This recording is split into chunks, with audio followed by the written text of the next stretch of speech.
A man's downfall rarely begins with an enemy. It begins with comfort. Not the kind you earn after victory, but the kind that slowly softens your edge while you mistake it for peace. There are certain rooms that feel safe, familiar, even loyal. You walk into them thinking you are relaxing, networking, catching up, staying connected. In reality, you are stepping into environments that quietly neutralize your ambition. Most men never notice the shift. Their hunger fades gradually, their standards soften, their drive becomes negotiable. And because nothing dramatic happens, they assume everything is fine. But comfort is the most efficient assassin of potential. By the end of this video, you will identify exactly which room in your life is draining your leverage, and whether you have the discipline to walk out of it. Machiavelli understood that power is never only about strength. It is about positioning. A prince who surrounds himself with softness becomes soft. A leader who tolerates mediocrity absorbs it. Environment is not background noise. It is strategic terrain. It shapes perception, behavior, and ultimately, destiny. This is not about morality. It is about survival. Every environment either sharpens you or sedates you. It either demands growth or rewards stagnation. The danger is not in obvious hostility. It is in subtle comfort. The rooms you frequent determine the standards you normalize, and what you normalize, you eventually become. The first dangerous place is the sympathy circle. It rarely looks threatening. It looks like friendship. A group chat where everyone complains about their boss. A weekly meetup where the conversation revolves around how unfair the system is. A dinner table where venting replaces planning. It feels relieving to speak. It feels validating to be understood. But relief is not progress. There is a difference between strategy and emotional dumping. Strategy seeks solutions. Emotional dumping seeks agreement. In the sympathy circle, the currency is shared frustration. Each complaint earns nods, not results. Over time, this reinforces a subtle identity, the victim of circumstances, rather than the architect of outcomes. The more you rehearse your struggles without a plan, the more your brain accepts them as permanent.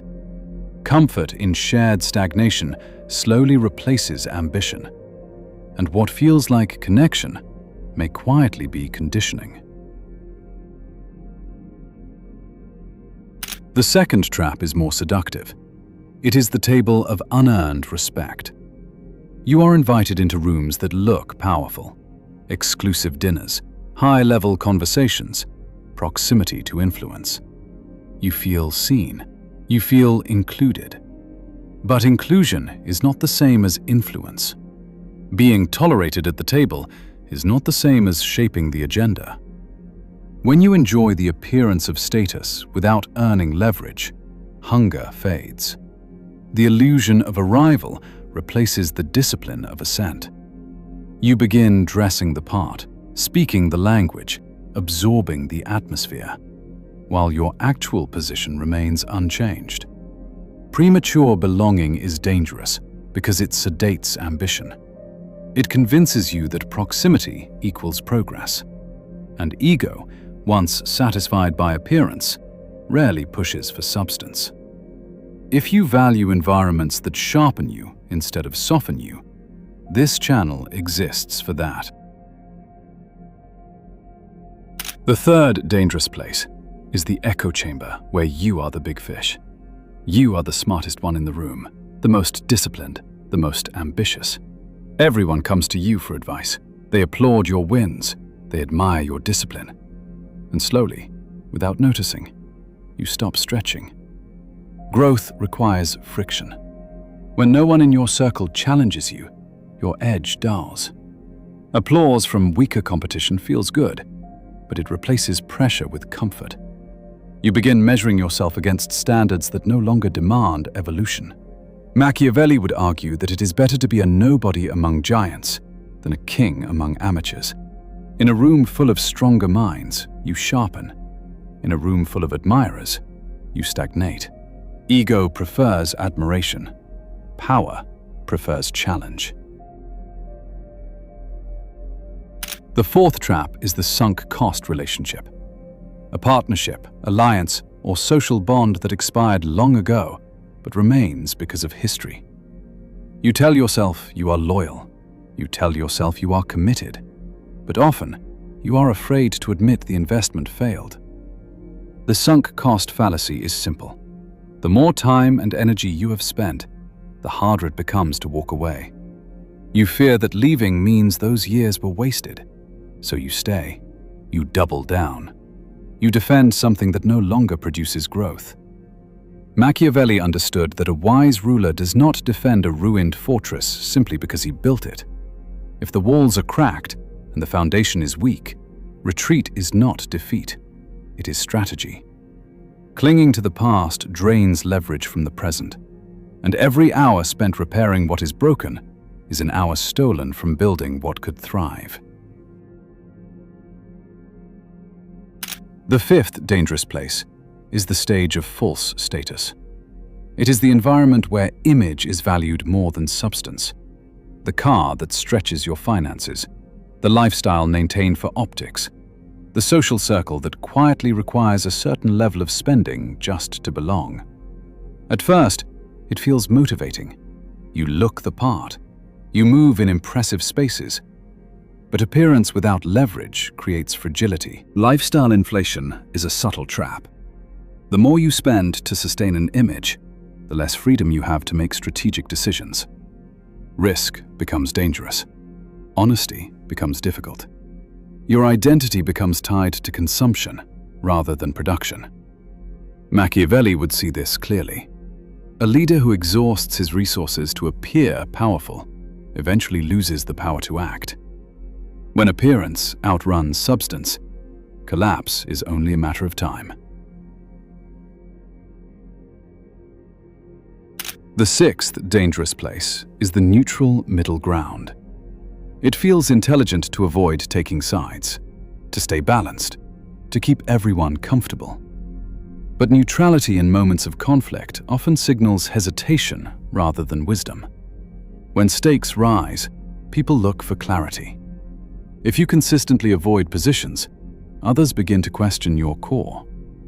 Machiavelli warned that those who refuse to choose often lose the trust of both sides. You may avoid immediate friction, but you sacrifice long-term leverage. Fence-sitting protects short-term comfort while quietly eroding credibility. In the world of power, being vaguely agreeable rarely earns respect. Sometimes, the cost of staying neutral is becoming irrelevant. The seventh dangerous place is the ghost of your hometown.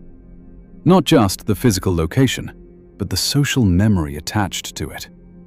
The people who knew you before you evolved, the circle that still sees you through the lens of who you used to be. Psychological anchors are powerful. When others repeatedly remind you of your past version, it becomes harder to fully step into your next one. There is a reason people often struggle to reinvent themselves in familiar environments.